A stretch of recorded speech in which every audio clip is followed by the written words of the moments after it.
చాలా emotional moment నాకు. Actually assistant డైరెక్టర్‌గా ఉన్నప్పుడు చాలా ఆడియో ఫంక్షన్‌లు చూస్తున్నప్పుడు, మనం ఏంటో సినిమా చెప్తది కదా! ఎలా మాట్లాడతాం అసల? మనమైతే మాట్లాడం కదా! అనుకునేవాడిని. బట్ ఇంత జర్నీ చేసిన తర్వాత ఒక సినిమా చేసే ప్రాసెస్‌లో ఒక ఐడియా కోసం ఒక 100 మంది పనిచేస్తూ, ఆర్టిస్టులు నమ్మి ఆ ఐడియాని, టెక్నీషియన్స్ నమ్మి, ప్రతి ఒక్కరు మన ముందు ఎక్కడో మనం బీచ్‌లో కూర్చున్న ఒక ఐడియా కోసం సెట్‌లో ఒక 100 మంది కష్టపడడం. ఆ జర్నీలో ఆ మనుషులతోని టెక్నీషియన్‌తో గాని, ఆర్టిస్టులతో ఉండే ఎమోషనల్ కనెక్షన్ అనేది ఇప్పుడు అర్థమవుతుంది నాకు. సో, అది నేను చెప్పడం మొదలెడితే చాలా చాలా చెప్పాలి. సో, బిగినింగ్ నుంచి వస్తేండి idea it self.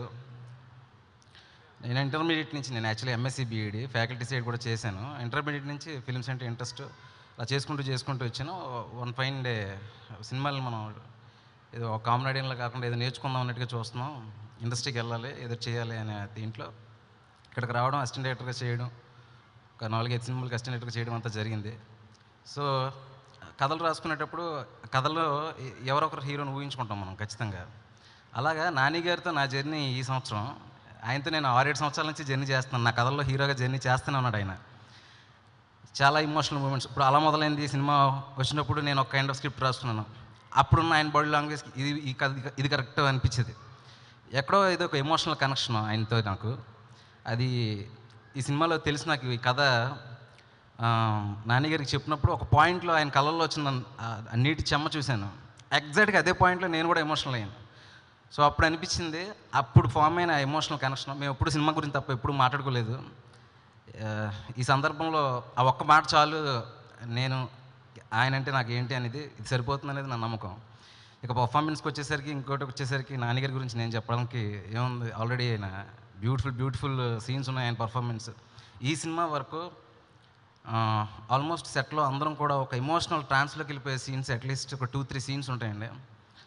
Trust me, మీరు నాని గారిని కాదు, ఉమామహేశ్వరరావు అనే కుర్రోడు అతని ఎమోషనల్ కోషియంట్ ఎంత స్ట్రాంగ్‌గా ఉంటుందనేది మీరు ఈ సినిమాలో చూస్తారు.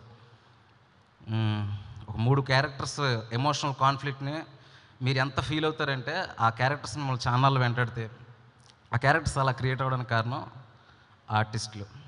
ఆది గారు కానీ, నివేద గారు కానీ, నాని గారు కానీ, how that they transformed into the characters is beautiful. చూసేటప్పుడు వాళ్ళు మామూలుగా మాట్లాడుకున్నా కూడా ఉమా అరుణ్ మాట్లాడుకుంటున్నారా, వాళ్ళే మాట్లాడుకుంటున్నారా అని నాకు అనిపించింది. నేను ట్రాన్స్లో ఉన్నాను, వాళ్ళు ట్రాన్స్లో ఉన్నారో తెలియదు కానీ ఇట్ హ్యాపెండ్. అలాగే టెక్నీషియన్స్ కార్తీక్ ఘట్టమనేని కరెక్ట్గా ఈ సినిమాకి ఎలాంటి ఫోటోగ్రఫీ కావాలి, ఎలాంటి విజువల్స్ కావాలి, ఏ టోన్లో ఉండాలి, కరెక్ట్గా ఎలాంటి ఫోటోగ్రఫీలో అలాంటి ఫోటోగ్రఫీ ఇచ్చాడండి. ఆల్మోస్ట్ మేము 40 days ప్రీ ప్రొడక్షన్ వర్క్ చేసాం ఇద్దరికి చాలా బ్యూటిఫుల్ మెమరీస్ ఉన్నాయి ఆ ప్రీ ప్రొడక్షన్ వర్క్లో. యూఎస్ వెళ్ళేటప్పుడు, న్యూయార్క్ వెళ్ళేటప్పుడు, లాస్ ఏంజల్స్ వెళ్ళేటప్పుడు. నేనేమంటానంటే ఓవరాల్గా తను నాకు ఇచ్చిన సపోర్టు, అక్కడ వెదర్ బాగోకపోయినా, ఫీవర్ వచ్చినా కూడా Karthik support with me lot. ఎందుకంటే ఒక డైరెక్టర్కి, ఒక కెమెరామ్యాన్కి సింక్ ఉంటే సరిపోద్దండి. ఆ సినిమా ఏ రేంజ్కైనా వెళ్ళగలదు అనేది నేను నమ్ముతాను. ఇంకోటి కార్తీక్ గురించి చెప్పాలంటే, మామూలుగా ఇప్పుడు బాలీవుడ్ నుంచి మనకు చాలామంది కెమెరామెన్లు వస్తున్నారు. ట్రస్ట్ మీ, ఇక్కడి నుంచి బాలీవుడ్ వాళ్ళు తీసుకెళ్ళిపోయే కెమెరామెన్ అవుతాడు కార్తీక్. నెక్స్ట్ ఇక మ్యూజిక్ గురించి చెప్పాలి. నేను ఈ సినిమా వరకు నాన్నగారి స్క్రిప్ట్ చెప్పినప్పుడు బాగా ఎక్సైట్ అయ్యాను. స్క్రిప్ట్ జరుగుతున్నప్పుడు కొన్ని సీన్స్ అప్పుడు వాళ్ళతో పాటు నేను కూడా ఎక్సైట్ అయ్యాను. కాకపోతే నాకు గూస్ బంప్స్ వచ్చేసిన మూమెంట్స్ గోపి గారి స్టూడియోలో వెన్ హీ సింగింగ్. నాకు ఆయన వాయిస్ అంటే చాలా ఇష్టం. కొన్నిసార్లు ఆయన ఇన్స్ట్రుమెంట్ ప్లే చేస్తానన్నా, వద్దండి మీ వాయిస్ బాగుంటుంది, నాకు ఏఆర్ రెహమాన్ గారి వాయిస్ అంటే ఇష్టం, ఆ తర్వాత మీ వాయిస్ నాకు ఇష్టం అని వాయిస్ ఉంచామని చెప్పేవాడిని. అంత బ్యూటిఫుల్గా ఉంటుంది ఆయన వాయిస్. ఒక సోల్ఫుల్ కనెక్షన్ ఉంటుంది. ఆ కనెక్షనే మీకు ప్రతి సాంగ్లోనే కనిపిస్తుంది. రైట్ ఫ్రమ్ ఆయన నేను పెద్ద ఫ్యాన్ని మ్యూజిక్కి. ఆయన అంత గొప్పగా ఉంటుందా నా సినిమాలో మ్యూజిక్ అని నేను ఎప్పుడు అనుకోలేదు ఇంత పని చేస్తున్నప్పుడు. తర్వాత పాటలు వచ్చేసరికి లిరిక్స్ అండి. ఉన్నట్టుండి గుండె కానీ రాసిన రామజోగయ్య శాస్త్రి గారు, అడిగా రాసిన శ్రీజో, పాడిన SIT Sriramu. Third song breakup song Arun Gopan, అతనికి ఇది ఫస్ట్ సాంగ్. చాలా బాగా పాడాడు. మన తెలుగు సింగర్ పాడినట్టు ఉంటుంది మీరు విన్నట్టయితే బ్రేకప్ సాంగ్ లిరిక్స్ కానీ ఇది కానీ. ఆ తర్వాత ఫోర్త్ సాంగ్ ఏ బదులు చెప్పవే సాంగ్, బ్యూటిఫుల్ లిరిక్స్ అండి. అనంత్ శ్రీరామ్ గారు రాశారు. మీరు ఆ చరణాలు చూసినట్లయితే ఒక మ్యారేజ్ని, ఒక ప్రేమని ఎంత బ్యూటిఫుల్గా ఆయన లైన్స్లో చెప్పాడంటే, మామూలుగా అయితే ఆ 2 లైన్స్ని ఒక పుస్తకం కూడా రాయొచ్చు, అలాంటిది 2 లైన్లో చెప్పాడు ఆయన అనంత్ శ్రీరామ్ గారు. చాలా thank you sir. Four lyricist. మీకు పాటలు చూసినట్టయితే ఈ సినిమాలోనే ఏదో సడన్గా వచ్చి పాట వచ్చినట్టు ఉండదు. పాటలోనే కథ జరుగుతూ ఉంటుంది. పాటలో వినిపించే ప్రతి మాట కూడా కథ చెప్తూ ఉంటుంది. చాలా బాగుంటుందండి పాటలో విన్నింగ్ వచ్చేసరికి. ఇంకా మా కోనగర్ గురించి చెప్పాలి.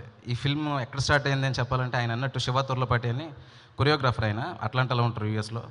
ఆయన నా షార్ట్ ఫిల్మ్స్ చూసి బాగున్నాయి షార్ట్ ఫిల్మ్స్, ఏంటి పాయింట్ అది అన్నప్పుడు మన లైఫ్ ఈజ్ బ్యూటిఫుల్ సుధాకర్ ఆయన పంపించడం జరిగింది ఆయన దగ్గరికి. సో నేను అతనికి చెప్పాను, ఈ ఐడియా చెప్పాను. ఇది ఎక్కడో యూఎస్లో కోనగారికి చెప్పినప్పుడు అదే అంటున్నాను కదా, ఉమామేశ్వరరావు అనే క్యారెక్టర్ నాని దాకా వెళ్ళాలని రాసి పెట్టినప్పుడు అది ఎవరి ద్వారానే వెళ్ళిపోద్ది. ఆ ద్వారా వెళ్ళిన వ్యక్తి మా కోనగారు. నన్ను ఎంత సపోర్ట్ చేశారంటే కోనగారు ఆల్మోస్ట్ ఆయన చెప్పినట్టు ఒక 2-3 మంత్స్ ఒక కిడ్ లాగా వాళ్ళ ఇంట్లోనే ఉంటూ స్టోరీ గురించి డిస్కషన్స్, స్క్రీన్ ప్లేలో discussions, number of discussions help me lot. ఫైనల్గా నానిగారికి అరెస్ట్ ఇచ్చినప్పుడు కూడా ఆయన పక్కన ఉంటే ఎక్కడ కాన్షియస్ అవుతానా నేనని చెప్పి ఆయన వెళ్ళిపోయి మళ్ళీ ఫస్ట్ హాఫ్ అవ్వగానే మళ్ళీ వచ్చేవారు. హౌ ఈజ్ ఇట్ అంటే బాగుంది, సెకండ్ హాఫ్ వింటాను అన్నారు నాన్నగారు. మళ్ళీ వెళ్ళిపోయి మళ్ళీ వచ్చారు. Exactly I remember my dad actually at that time. ఎందుకంటే ఎగ్జామ్ సెంటర్స్కి వచ్చినప్పుడు కూడా నేను అంటే ఎంసెట్లు ఐఐటీలను ట్రై చేసేవాళ్ళు మా నాన్నగారు నా మీద. ఏం వర్కౌట్ అవ్వలేదు. ఫైనల్గా ఎంఎస్సీ బీఈడి దాకా వర్కౌట్ అయింది. ఆ తర్వాత ఇదే వర్కౌట్ అయింది మళ్ళీ.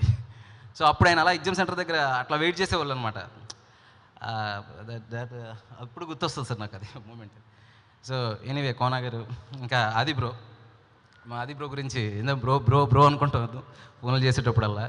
చాలా వర్స్టైల్ ఆర్టిస్ట్ అండి. నేను ఇది అన్నప్పుడు కోనగారికి చెప్పాను ఆది గారు చేయాలండి. ఎందుకంటే ఇప్పుడు నానిగారు నివి పక్కన ఒక మనిషి. సో హస్బెండ్ అంటే హస్బెండ్లా ఉండాలి, బాయ్ ఫ్రెండ్ అంటే బాయ్ ఫ్రెండ్లా ఉండాలి, లవర్ అంటే లవర్లా ఉండాలి. ఈ ముగ్గురు పర్ఫెక్ట్ అని అనిపించింది ఆది గారిని చూసినప్పుడు. సరైనోడి తర్వాత బిట్ చాలా ఆ కాంట్రాస్ట్ క్యారెక్టర్ ఆయన స్టార్ట్ చేయడం చూసిన తర్వాత నేను కథలో నేను కూడా రాయని మూమెంట్స్ని ఆయన పర్ఫార్మెన్స్ చూసి నాకు అనిపించినాయి. నేను ఇంప్రూవ్ చేసుకోగలిగినప్పుడు అంత బ్యూటిఫుల్గా ట్రాన్స్ఫార్మ్ అయిపోతాడు ఆయన క్యారెక్టర్.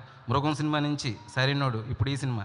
మీరు ట్రస్ట్ మీ, ఇండస్ట్రీలో ఏ క్యారెక్టర్ రాసినా కూడా వితౌట్ హెసిటేషన్ మీరు ఆది గారు ఆ క్యారెక్టర్కి న్యాయం చేస్తారు. అంత ఫ్యాంటాస్టిక్ ఆర్టిస్ట్ అతను. ఇంకా నన్ను ఎక్కువసార్లు ఏడిపించింది ఇండస్ట్రీలో సినిమా చేస్తున్నప్పుడు నివి. అంటే అప్పటిదాకా ఇంట్రెస్ట్ లేనట్టు సీన్ అంటే అలా ఉంటుంది. సీన్ ఒకసారి ఎక్స్ప్లెయిన్ చేస్తే అవునా శివ ఓకే అంటుంది. ఒక్కసారిగా వచ్చి యాక్షన్ అనగానే టక్ మన అలా కళ్ళంటి నీళ్ళు వస్తాయి. సెట్లో ఒబ్బడి కళ్ళంటైనా నీళ్ళు రావాల్సిందే. That is our performance abilities. నేను జెంటిల్మెన్ తర్వాత మీ అందరిలాగే నానిగారి పక్కన ఇంకోసారి చూడాలనుకున్నాను అమ్మాయిని. సో ఇప్పటిదాకా అమ్మాయి నానిగారికి తప్ప ఇండస్ట్రీలో ఎవరికి లవర్ కాదు మన తెలుగు ఇండస్ట్రీలో. సో మీరు చూసినప్పుడు ఆ స్క్రీన్లో ఆ కెమిస్ట్రీ మీకు వర్కౌట్ అవుతుంది డెఫినెట్గా. కార్తిక్ గోపి, మా ప్రవీణ్ గారు ఎడిటింగ్ చేసేటప్పుడు ప్రవీణ్ గారు కట్టండి మనం ఇష్కు ఆ రెండు సినిమాలు నాకు చాలా ఇష్టం. నేను ప్రవీణ్ గారు ఎడిటర్ అన్నాను, అబ్బా మనం సేఫ్, మన ఫిల్మ్ సేఫ్, సెన్సిబుల్ ఎడిటింగ్ ఉంటుంది, బ్యూటిఫుల్ కటింగ్ ఉంటుంది, ఎక్కడ షార్ట్ టు షార్ట్ జర్క్ కూడా ఉంటుంది. మీరు సినిమా చూస్తే మీకు కూడా అర్థమవుతుంది సాంగ్స్ హౌ బ్యూటిఫుల్లీ ఈ మేడ్ ద కట్ అనేది. తర్వాత చిన్నగారు ఆర్ట్ డైరెక్టర్ చిన్నగారు యూఎస్లో బ్యాడ్ వెదర్లో వర్షం పడేటప్పుడు పాపం ఆయన ఏదైనా ట్రై చేసినా ఏం చేసినా వర్షానికి తడిసిపోయేది. అప్పటికప్పుడు వచ్చి ఆయన ఆల్టర్నేట్ చేసి తక్కువ మ్యాన్ పవర్తో. అలా యూఎస్లో మాకు కొనగా చెప్పినట్టు పీపుల్ మీడియా వాళ్ళు కానీ అక్కడ ఉన్న అసిస్టెంట్ డైరెక్టర్స్ ఒక 2-3 అసిస్టెంట్ డైరెక్టర్స్ హెల్ప్ చేశారు మాకు. చాలామంది పీపుల్ హెల్ప్ చేసి థ్యాంక్స్ చెప్పాలంటే చాలా ఎక్కువ మాట్లాడాలండి. అందరికీ థ్యాంక్స్ చెప్పాలని ఉంది, బట్ టైం ఉంటుంది కాబట్టి డెఫినెట్గా కొంతమంది మర్చిపోయి ఉంటాను. Forgive me. Thanks for this opportunity sir. Danayya గారు నన్ను కిడ్లా చూస్తుంటారు. ఆయన సెట్లోకి వస్తారు, ఏమైనా అంత బాగుతుందా అంటారు, బాగుతుంది సార్ అంటారు, ఓకే బాగా చేయి అని వెళ్ళిపోతారు అంతే. అందరికి ఒకసారి విష్ చేసి వెళ్ళిపోతూ ఉంటారు. సో బ్యూటిఫుల్ పర్సన్ అండి. ఎప్పుడు టేక్ కేర్ చేస్తూ ఉంటారు బాగా. Thank you sir. దానయ్య గారు ఉన్నారు, thank you so much sir.